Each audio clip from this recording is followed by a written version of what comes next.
A los 7 años, una noche de tormenta implacable me dejó una cicatriz que llevaría para siempre y un trozo de papel arrugado que cambió mi destino por completo. Era pleno invierno en Valle del Viento, un pueblo perdido en las alturas donde el frío andino no perdona. Llevaba días sintiendo un vacío doloroso en el estómago.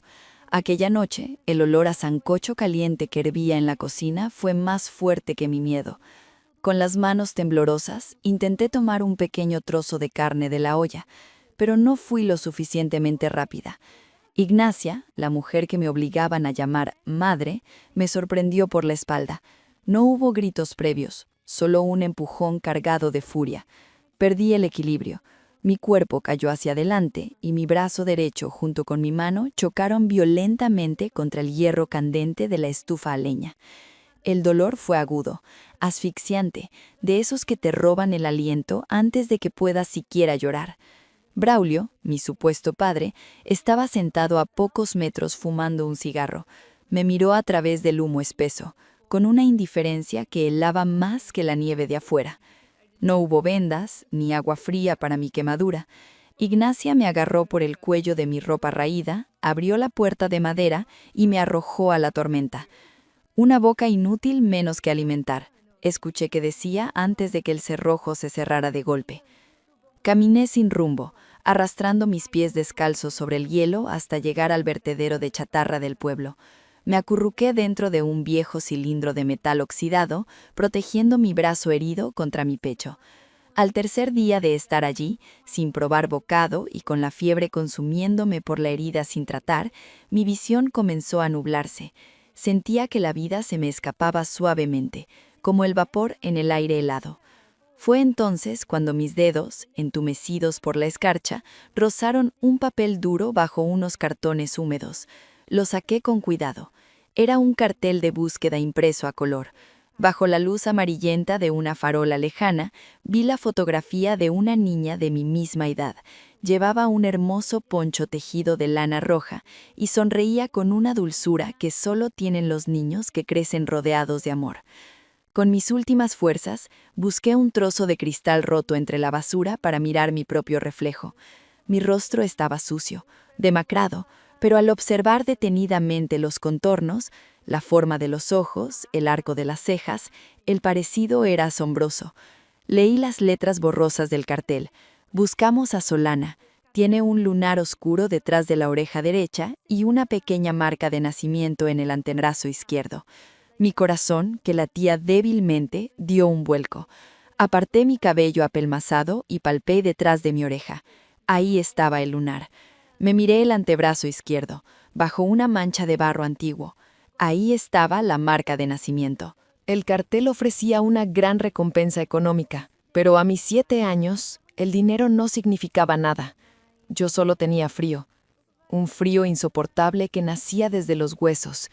Quería una madre que no me empujara al fuego. Quería una madre que me sirviera un plato de sopa cuando tuviera hambre. Con la mano sana, rebusqué en el fondo del bolsillo más profundo de mi pantalón.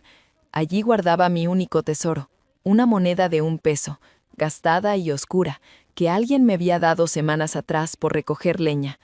Salí del cilindro de metal y, arrastrándome por la nieve, llegué hasta la cabina telefónica que estaba frente a la oficina de correos cerrada. Tuve que apilar 2 ladrillos rotos para alcanzar la ranura. Con los dedos temblando incontrolablemente, introduje el peso. El sonido metálico al caer me pareció el ruido más fuerte del mundo. Marqué el número del cartel. 1, 2 tonos. Al tercer tono, alguien descolgó. «Diga, ¿quién es?» Era la voz de una mujer. Sonaba rouca, desgarrada, como si llevara años llorando en silencio. Abrí la boca para hablar, pero mi garganta estaba bloqueada por el pánico y el frío. No pude articular ni un solo sonido. Solo dejé escapar una respiración agitada y entrecortada. Pero aquella mujer tenía el instinto afilado por la desesperación. Escuchó esa leve respiración al otro lado de la línea. «¿Solana?» Su voz se quebró de inmediato en un llanto agudo que me atravesó el alma. «¿Eres tú, mi niña? Háblame, por favor. No asustes a mamá. ¿Dónde estás? Dime dónde estás». Las lágrimas calientes comenzaron a rodar por mis mejillas congeladas. Apreté el auricular con todas mis fuerzas. Estaba a punto de romper mi silencio, a punto de intentar gritar la palabra mamá, cuando un pitido largo y zurdo inundó mi oído. La línea se cortó. Mi único peso se había agotado. Antes de continuar compartiendo mi historia con todos ustedes, me gustaría sentir que no estoy hablando sola en la oscuridad. Por favor, tómense un segundo para dejarme un comentario contándome desde qué hermosa ciudad me están escuchando en este momento. Las leo con el corazón abierto. Me quedé allí, sobre los ladrillos rotos, con el auricular pegado al oído durante lo que pareció una eternidad. La nieve seguía cayendo, derritiéndose sobre mis pestañas y mezclándose con mis lágrimas. No tenía a dónde ir. Me acurruqué en los escalones helados de la oficina de correos y esperé a que el frío me llevara. Al amanecer, el sonido metálico de una persiana levantándose me sobresaltó. Un hombre mayor, envuelto en un grueso abrigo de lana, salía a abrir la sucursal. Estuvo a punto de tropezar con mi pequeño cuerpo encogido. Iba a echarme, pensando que era una mendiga más del pueblo, cuando su mirada se detuvo en mi brazo.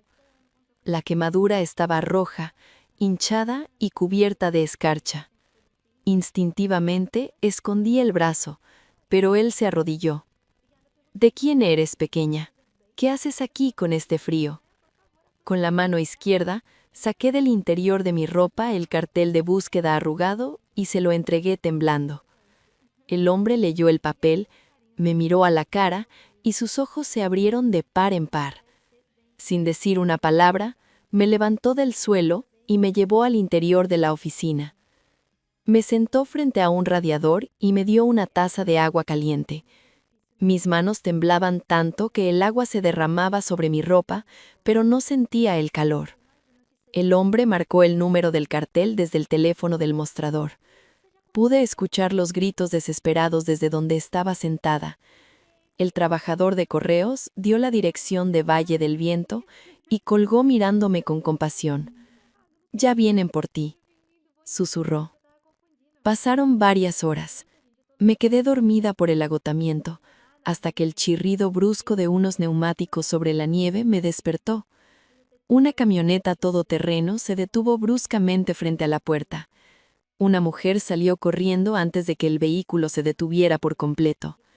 Estaba extremadamente delgada, con el cabello desordenado y ojeras profundas, pero sus ojos inyectados en sangre escudriñaron la oficina como faros desesperados. Cuando me vio, se quedó paralizada. El aire pareció abandonar la habitación. Caminó hacia mí tambaleándose y cayó de rodillas a mis pies. Su mano temblorosa se acercó a mi rostro, temiendo que yo fuera un espejismo que desaparecería al tocarlo. «¿Solana? ¿De verdad eres tú?», sollozó. Un hombre alto y de hombros anchos entró corriendo tras ella. Respiraba con dificultad. «Catalina, mira la oreja», le dijo con voz ahogada. La mujer apartó con delicadeza mi cabello sucio. Al ver el pequeño molar y luego descubrir la marca de nacimiento en mi antebrazo sano, soltó un grito que me heló la sangre. No era un grito de dolor, era el sonido de un alma que había estado en el infierno durante años y acababa de encontrar la salida. «Es ella, Mateo, es nuestra Solana», gritó abrazándome. Mateo, aquel hombre de apariencia fuerte, rompió a llorar como un niño. Se arrodilló junto a Catalina y me envolvió en sus brazos grandes y cálidos. Olía a tabaco suave y a ropa limpia. Me abrazó tan fuerte que, por reflejo, solté un quejido cuando rozó mi brazo derecho. Mateo me soltó de inmediato, asustado. Su mirada bajó hacia mi brazo. Al ver la piel ampollada, quemada y agrietada por el frío, su rostro se transformó. La tristeza dio paso a una furia oscura y silenciosa. Las venas de su cuello se marcaron y apretó la mandíbula. «¿Quién te hizo esto?», preguntó con la voz más fría que jamás había escuchado. pero sabía que esa frialdad no era para mí. Sin esperar respuesta, me levantó en brazos como si no pesara nada y me llevó a la camioneta. Nos dirigimos de urgencia al hospital de la ciudad más cercana. Dentro del auto, la calefacción estaba encendida. Catalina me había envuelto en su propio abrigo de lana. Hacía tanto calor. Era una sensación tan hermosa que sentí ganas de llorar a gritos. Pero no lo hice. Había aprendido que llorar solo traía más castigos. Mientras Catalina acariciaba mi cabello y me repetía que estaba a salvo, un terror profundo comenzó a crecer en mi estómago. Un miedo más grande que la tormenta y más paralizante que el dolor de mi quemadura. ¿Y si no era yo? ¿Y si la almunar y la marca eran solo una cruel coincidencia? Pensé, si la prueba de sangre dice que no soy Solana, ¿me arrojarán de nuevo a la nieve? ¿Volveré con Ignacia? Ese pensamiento me aterrorizó tanto que me quedé completamente rígida. Cerré mis labios con fuerza. Decidí que, sin importar si era su hija o no, iba a aferrarme a ellos. Solo quería una madre que me mirara así, aunque fuera una mentira. En la sala de emergencias, el médico me revisó la quemadura y ordenó curaciones inmediatas. Cuando levantó mi ropa mojada, su expresión se ensombreció. «Esta niña tiene desnutrición severa y cicatrices antiguas en la espalda», le dijo a Mateo en voz baja, pero lo escuché. «Deben denunciar esto a las autoridades». Las enfermeras me limpiaron las heridas. El ardor fue insoportable, pero no emití ni un solo sonido. Catalina, al ver que yo sufría en absoluto silencio, le preguntó al doctor llena de angustia: «¿Por qué no habla? ¿Le han hecho daño en la garganta?». El médico me revisó cuidadosamente y luego negó la cabeza. Físicamente sus cuerdas vocales están bien. Lo que tiene se llama mutismo selectivo. Es una barrera de protección psicológica. Ha vivido en un entorno de tanto miedo y abuso constante que su cerebro ha decidido cortar la capacidad del habla para protegerse. Al escuchar eso, Catalina se derrumbó sobre mi cama de hospital. Apoyó su cabeza en mi pecho y lloró con una culpa que me partió el corazón. «Perdóname, mi vida», repetía sin cesar. «Fui yo quien te soltó la mano aquel día en el parque. Todo esto es mi culpa». Yo la miré. Quería decirle que no se culpara. Quería decirle que la quería, pero la voz simplemente no existía dentro de mí. Lo único que pude hacer fue levantar mi mano sana y acariciar muy despacio su cabello. Antes de salir del hospital, la policía llegó junto con una trabajadora social para tomarnos muestras de ADN. Dijeron que los resultados tardarían al menos una semana. Esa semana se convertiría en la espera más agonizante de toda mi vida. Nos subimos a la camioneta y dejamos atrás las cumbres heladas de Valle del Viento. A medida que descendíamos hacia Ciudad de Esperanza, el clima se volvía más cálido y el paisaje gris daba paso a los colores vivos de la ciudad. Yo iba sentada en el asiento trasero, envuelta en mantas, mirando por la ventana. Catalina no se separó de mí ni un segundo. Llegamos a una casa modesta, pero hermosa. Al cruzar la puerta, una mezcla de aromas me envolvió. Olía a cera para pisos, a pan recién horneado y a flores frescas. Era el olor de un hogar. Aunque yo no sabía lo que era un hogar, mi alma reconoció ese aroma de inmediato. Catalina me llevó a la sala y me sentó en un sofá suave. Luego desapareció por el pasillo y volvió con una alpaca de peluche en las manos. «Era tu juguete favorito», me dijo con una sonrisa temblorosa. «Dormías con ella todas las noches antes de perderte». Tomé el peluche con mi mano izquierda. Su lana era suave y olía a jabón de lavanda. Nunca en mis 7 años de vida había tenido un juguete. Esa noche, Catalina preparó el baño para mí. El agua estaba tibia y el vapor empañaba los espejos. Me quitó la ropa sucia con una delicadeza extrema para no rozar la venda de mi quemadura. Mientras pasaba la esponja enjabonada por mi espalda, sus manos se detuvieron. Yo sabía lo que estaba viendo. Veía las cicatrices antiguas, las marcas de los golpes que Ignacia me había dado durante años. No dijo nada, pero sentí como unas gotas calientes caían sobre mi piel, más calientes que el agua de la bañera. Eran sus lágrimas. Lloraba en silencio para no asustarme. Después de bañarme, me puso una pijama de algodón limpio y me llevó a una habitación. Las paredes estaban pintadas de un amarillo muy suave. Había una cama pequeña con sábanas que olían a sol. «Esta es tu habitación», susurró Catalina. Durante todos estos años la limpiaba cada semana y abría las ventanas para que entrara la luz, sabiendo que algún día volverías a dormir aquí. Me acosté en esa cama perfecta. Catalina me arropó, me dio un beso en la frente y dejó una pequeña lámpara encendida antes de salir. En la oscuridad de esa habitación perfecta, mi mente no dejaba de dar vueltas. Estaba rodeada de un amor infinito, pero el terror seguía clavado en mi pecho como una daga. ¿Y si los resultados de ADN llegaban y decían que yo no era Solana? Durante esa semana, conocí a la abuela Rosalía, una mujer de cabello blanco que llegó apoyada en su bastón, trayéndome galletas dulces de maíz. Me miró largamente a los ojos y dijo: «Tiene la misma mirada terca de su padre». Todos me trataban como a un milagro. Me daban de comer hasta que no podía más. Me compraron ropa nueva y curaban mi quemadura con devoción. Pero yo sentía que estaba robando la felicidad de otra persona. Cada vez que me llamaban Solana, apretaba los puños bajo la mesa. Si se enteraban de que yo solo era Zarza, la niña que recogía basura en las montañas, me odiarían por haberles dado una falsa esperanza. Prefería morir antes que ser devuelta a la nieve. Y entonces llegó la tarde del 7º día. Estábamos en la sala cuando el teléfono sonó. El sonido estridente cortó el silencio como un cuchillo. Mateo se levantó lentamente, caminó hacia el teléfono y lo descolgó. Catalina dejó de tejer y se quedó petrificada mirándolo. Yo dejé de respirar. Abracé la alpaca de peluche tan fuerte que mis nudillos se pusieron blancos. «Sí, soy yo», dijo Mateo con voz grave. Hubo una pausa eterna. Yo miraba su espalda ancha, esperando verla tensarse con la decepción, esperando que se diera la vuelta y me dijera que empacara mis cosas. Mateo colgó el teléfono despacio. Se quedó mirando la pared por unos segundos.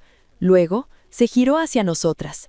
Tenía el rostro bañado en lágrimas, pero sus labios formaban la sonrisa más hermosa que he visto en toda mi existencia. Caminó hacia el sofá, se arrodilló frente a mí y tomó mis manos.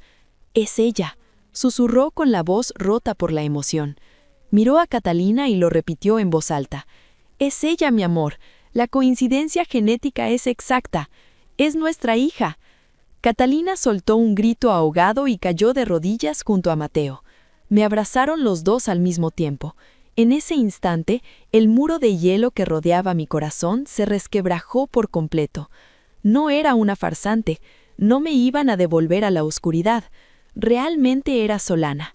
Cerré los ojos y por primera vez en años lloré sin esconder mi rostro. Lloré en los brazos de mis verdaderos padres. Saber que era su verdadera hija fue como si me quitaran una montaña de los hombros. Pero el daño que esos 5 años habían causado en mi mente no iba a desaparecer de la noche a la mañana. Mi quemadura sanó con los meses, dejando una cicatriz gruesa que contrajo ligeramente los dedos de mi mano derecha, un recordatorio permanente de mi vida como zarza. Sin embargo, mi voz seguía encerrada en alguna parte oscura de mi garganta. Pasó el invierno y llegó la primavera. Me inscribieron en la escuela primaria del barrio. Como no sabía leer ni escribir y no podía hablar, mi única forma de comunicación era el dibujo. Mientras otros niños dibujaban superhéroes o paisajes imaginarios, yo dibujaba mesas enormes. Mesas llenas de arepas humeantes, empanadas, frutas frescas y grandes tazones de sopa. Y alrededor de esa mesa dibujaba siempre a 3 personas sonriendo: un hombre, una mujer y una niña con un poncho rojo. Mi profesora de arte entendió de inmediato lo que esos dibujos significaban. «Tienes un talento especial para mostrar lo que hay en tu alma», me decía. Y así era. Mi alma estaba llena de gratitud. Todo parecía ir bien, hasta que una tarde de abril el miedo volvió a golpearme. Las clases habían terminado y yo esperaba a Catalina en la puerta del colegio. Ella siempre era la primera en llegar, pero esa vez los minutos pasaban y no aparecía. Media hora, 1 hora entera. El pánico comenzó a nublar mi mente. ¿Me habían abandonado? ¿Había hecho algo mal? De pronto, un taxi se detuvo bruscamente frente a la escuela. Era Mateo. Se bajó corriendo, sudando y con el rostro pálido. Me abrazó con fuerza y me subió al auto. «Tranquila, mi amor», me dijo con voz agitada. «Tu mamá tuvo un pequeño accidente en el taller de costura donde trabaja. Se lastimó la mano con una máquina. Vamos a la clínica». La palabra accidente y la palabra lastimó resonaron en mi cabeza como una campana de alarma. En mi vida pasada, la sangre y el dolor solo traían gritos y castigos. Llegamos a la clínica y corrimos por el pasillo. Ahí estaba Catalina, sentada en la sala de espera, con la mano derecha envuelta en una venda blanca manchada de un rojo tenue. Al verme llegar, el rostro de Catalina se iluminó. A pesar del dolor evidente que sentía, se levantó y me ofreció su brazo sano con una sonrisa llena de dulzura. «No te asustes, mi niña», me dijo suavemente. «Fue solo un corte tonto por estar distraída. Perdóname por llegar tarde a recogerte». Me quedé paralizada mirándola. Ella estaba herida, estaba sufriendo, y aún así, su única preocupación era que yo no me asustara. Un nudo gigante, duro como una piedra, subió desde mi pecho hasta mi garganta. Era algo que pujaba por salir. Me acerqué lentamente y toqué con extrema delicadeza el borde de su venda blanca. La miré a los ojos, abrí la boca y reuní toda la fuerza de mi ser. «Mamá». La voz sonó oxidada, rota, como una puerta vieja abriéndose después de años clausurada. Pero fue clara. Catalina dejó de respirar por un segundo. El silencio en el pasillo de la clínica fue absoluto. «¿Qué dijiste?», susurró ella, temblando. Me aferré a su blusa y repetí, esta vez más fuerte: «Mamá». Catalina rompió a llorar de una forma desgarradora y hermosa a la vez. Me abrazó con su brazo sano, mientras Mateo nos rodeaba a las dos llorando en silencio. Había pasado casi un año desde que fui rescatada de la tormenta de nieve, y finalmente había roto mis cadenas. A partir de ese día, las palabras empezaron a fluir, torpes al principio, pero imparables. Un par de meses después de aquel milagro, recibimos la llamada que cerraría el capítulo más oscuro de nuestras vidas. El inspector de policía se comunicó con mi padre. Habían capturado a la red de tráfico infantil que me había arrebatado del parque cuando tenía 2 años, y con su confesión también llegaron a Valle del Viento. Esa noche escuché a mis padres hablar en la cocina. Braulio y Ignacia habían sido arrestados. Fueron acusados de comprar a un menor y de maltrato infantil agravado. Ignacia intentó justificarse diciendo que mi quemadura había sido un simple accidente doméstico, pero los médicos testificaron sobre mi estado de desnutrición severa y la negligencia criminal al arrojarme a la nieve. Fueron condenados a prisión. No sentí alegría ni deseo de venganza al enterarme. Para mí, fue como ver cómo el viento se llevaba unas hojas secas. Esas personas ya no tenían poder sobre mí. La niña llamada Zarza, que vivía aterrorizada de la estufa de leña y del frío, había desaparecido para siempre. Yo era Solana, y Solana tenía una voz, un hogar y un futuro que apenas comenzaba a brillar. El tiempo comenzó a pasar de una manera hermosa y constante. A los 9 años, ya era una de las mejores estudiantes de mi clase y pasaba mis tardes dibujando con colores vibrantes. Sin embargo, haber vivido en la oscuridad te da un sexto sentido que nunca desaparece, un detector silencioso que reconoce el miedo en los ojos de los demás. Fue una mañana de sábado en el mercado central de Ciudad de Esperanza. Catalina y yo caminábamos entre los puestos de verduras y frutas frescas. Mientras ella elegía unos tomates, mi mirada se detuvo en una niña pequeña, de unos 5 o 6 años, parada cerca de un puesto de manzanas. Llevaba un suéter gris muy sucio, pero no fue su ropa lo que me llamó la atención, fue su postura. Estaba encogida sobre sí misma, mirando las manzanas con una fijeza desesperada. Yo conocía esa mirada. No era el simple capricho de un niño que quiere una golosina, era el hambre profunda, el hambre que te hace olvidar todo lo demás. A su lado estaba una mujer de complexión robusta, discutiendo el precio con el vendedor. La mujer tiraba de la muñeca de la niña con rudeza, obligándola a caminar más rápido. Pude ver una marca roja alrededor de la muñeca de la pequeña, como si la hubieran mantenido atada recientemente. La niña no lloraba. Su rostro estaba rígido por un pánico mudo, el mismo pánico que me mantuvo sin voz durante tanto tiempo. Tiré suavemente de la manga de mi madre. «Mamá», susurré con voz tensa. Señalé a la niña. «Esa mujer no es su madre».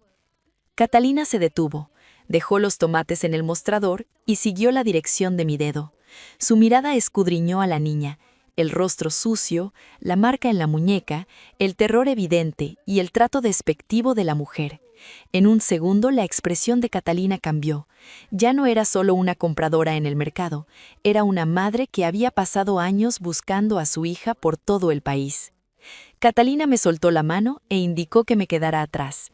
Caminó a paso rápido y se interpuso en el camino de la mujer justo cuando ésta intentaba arrastrar a la niña hacia un callejón. «Disculpe, señora», dijo Catalina con una voz firme y potente que resonó en el bullicio del mercado. «¿Y todo está bien con la pequeña?» La mujer la miró con sorpresa y luego con hostilidad. «¿Y a usted qué le importa?» «Es mi hija, déjenos pasar», respondió, intentando rodear a mi madre. Pero Catalina no se movió un milímetro. «Si es su hija, ¿por qué la niña está temblando de terror? ¿Y qué es esa marca en su muñeca?» La confrontación llamó la atención de las personas a nuestro alrededor. Varios vendedores y compradores se detuvieron a mirar. La mujer se puso nerviosa y tiró del brazo de la niña con más fuerza para huir, pero Catalina alzó la voz aún más. «Llamen a la policía, por favor», gritó Catalina, mirando a la multitud. «Esta mujer lleva a una niña que no parece ser suya». Ante la mención de la policía, el pánico se apoderó de la mujer. Dos hombres del mercado, alertados por el grito, se acercaron rápidamente para bloquear la salida del callejón. Viéndose acorralada, la mujer soltó de golpe el brazo de la pequeña y salió corriendo en dirección contraria, perdiéndose entre la multitud. La niña se quedó allí, petrificada y llorando en silencio. Me acerqué a ella despacio, me agaché a su altura y con mi mano izquierda le limpié una lágrima sucia de la mejilla. «Ya no tengas miedo», le susurré. «Alguien te está buscando y pronto volverás a casa». La policía llegó poco después y se hizo cargo de la situación. En cuestión de días, las noticias confirmaron que la pequeña había sido separada de su familia semanas atrás en otra ciudad. El encuentro entre esa niña y sus padres en la estación de policía apareció en el periódico local. Mi madre y yo estuvimos allí, observando desde la distancia. Ver el abrazo desesperado de aquella familia me hizo llorar, pero esta vez eran lágrimas de pura felicidad. Aquel suceso cambió la dinámica de nuestra casa.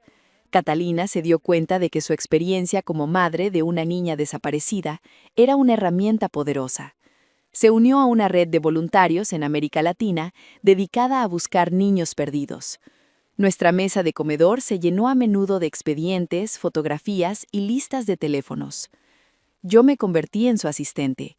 Por las tardes, después de hacer mis tareas escolares, me sentaba frente a la computadora que Mateo nos había comprado y pasaba horas registrando datos, nombres, fechas, descripciones de lunares y marcas de nacimiento. Cada letra que tecleaba era pesada, porque sabía que detrás de cada registro había una familia sin poder dormir. Una noche, mientras le acercaba una taza de té a mi madre, miré el montón de fotos sobre la mesa. Decenas de rostros que aún esperaban ser encontrados.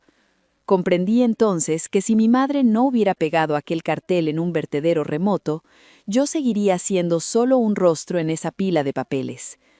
«Mamá», le dije suavemente, «cuando sea grande, quiero ayudarte a que todos ellos vuelvan a casa». Catalina me miró con los ojos brillantes, tomó mi mano y asintió. Habíamos transformado nuestro mayor dolor en nuestro mayor propósito. Para cuando cumplí 14 años, mi vida era la de una adolescente normal en Ciudad de Esperanza. Tenía excelentes calificaciones, había ganado premios regionales de pintura, y mi voz, aunque a veces se tornaba un poco ronca si hablaba demasiado, ya nunca más volvió a callarse. Pero había algo dentro de mí que necesitaba salir al mundo. Ese verano tomé una decisión importante. Decidí escribir mi historia. Quería contar todo, desde la noche en que fui empujada contra la estufa en Valle del Viento, pasando por el frío del vertedero, la moneda de 1 peso, hasta la primera vez que pude volver a decir mamá.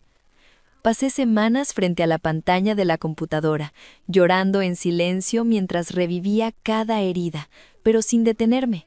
Escribí bajo mi nombre real, Solana. Enviamos el texto a una de las revistas más importantes de América Latina y fue publicado en un artículo especial. Semanas después de la publicación, la revista nos hizo llegar una carta escrita a mano en un papel arrugado de cuaderno. Decía: «Señorita Solana, tengo 12 años. Me llevaron lejos de mi casa cuando era muy pequeño y ahora vivo con unos hombres que no me dejan ir a la escuela. Encontré su artículo tirado en la calle. Quiero volver a casa. ¿Puede ayudarme?». Con la ayuda de mi madre y la red de voluntarios, rastreamos el origen de la carta. 3 meses después, ese niño se reencontró con sus verdaderos padres, quienes lo habían buscado durante 10 años. Saber que mis palabras, nacidas del dolor, habían logrado devolver a un hijo a los brazos de su madre, fue el momento más hermoso de mi vida. Si esta historia te está tocando el alma tanto como a mí, te pido que te detengas un segundo y escribas la palabra familia en los comentarios. Que sea un recordatorio de que siempre hay alguien esperando por nosotros. Los años siguieron su curso. Llegó el momento de ingresar a la universidad y fui aceptada en la Escuela Nacional de Bellas Artes. El día que recibimos la noticia de mi admisión, la casa se llenó de fiesta. Mateo compró los mejores ingredientes y cocinó un banquete espectacular. Aquella noche nos sentamos alrededor de la mesa. Catalina, Mateo, la abuela Rosalía y yo. Había arepas calientes, carne asada y en el centro de la mesa una gran olla humeante de sancocho, exactamente como en la primera cena que compartimos años atrás. Mateo sirvió un poco de vino tinto, incluso me sirvió un poco a mí para brindar. Levantó su copa, con los ojos llenos de lágrimas y orgullo, dijo con voz firme: «Por nuestra Solana, nuestra luz». La abuela Rosalía levantó su vaso de agua y sonrió. Catalina me miraba desde el otro lado de la mesa, con esa misma devoción con la que me cuidó la primera noche en el hospital. Tomé mi copa. El vino era cálido, pero no tanto como el amor que me rodeaba. Miré mi mano derecha, con sus dedos ligeramente curvos por la antigua quemadura, la misma mano que ahora sostenía pinceles y creaba arte. «Gracias», susurré. «Gracias por no rendirse nunca». Después de la cena, me encerré en mi habitación amarilla y me senté frente al lienzo en blanco. Tomé mis colores y comencé a pintar mi última obra antes de la universidad. Pinté un paisaje nocturno, con una tormenta de nieve feroz azotando un pueblo de montaña. En el centro de la pintura, iluminada por el tenue resplandor de una farola, había una niña pequeña vestida con un poncho tejido de lana roja. En una mano sostenía un papel arrugado y en la otra una simple moneda de 1 peso. Pero la niña de mi cuadro ya no estaba llorando, ni temblaba de miedo. La niña de mi pintura miraba directamente al espectador, con unos ojos inmensos que brillaban más que cualquier estrella en el cielo nocturno. En la esquina inferior del lienzo escribí una pequeña dedicatoria: «A todas las madres que siguen buscando y a todos los niños que siguen esperando. No pierdan la esperanza. Siempre habrá alguien esperando por ustedes». La tormenta de mi vida había pasado. El frío se había ido para siempre. Atrás quedaba la niña asustada entre la chatarra. porque frente a mí solo había un futuro brillante y cálido como el sol de la mañana. Muchas gracias a todos los oyentes por acompañarnos en esta historia del canal Su Corazón Oculto. Si este relato ha tocado tu corazón, no olvides darle like y suscribirte para ayudarnos a seguir creando y compartiendo nuevas historias. También te invitamos a dejar tu comentario contándonos qué piensas sobre este caso y desde qué ciudad o país nos estás escuchando. Nos encantará leerte y sentirte cerca. Queremos recordarte que todo el contenido, los personajes, las imágenes y la voz de este video son ficticios y han sido creados con el apoyo de inteligencia artificial durante el proceso de producción. Gracias de corazón por estar aquí con nosotros y hasta la próxima historia.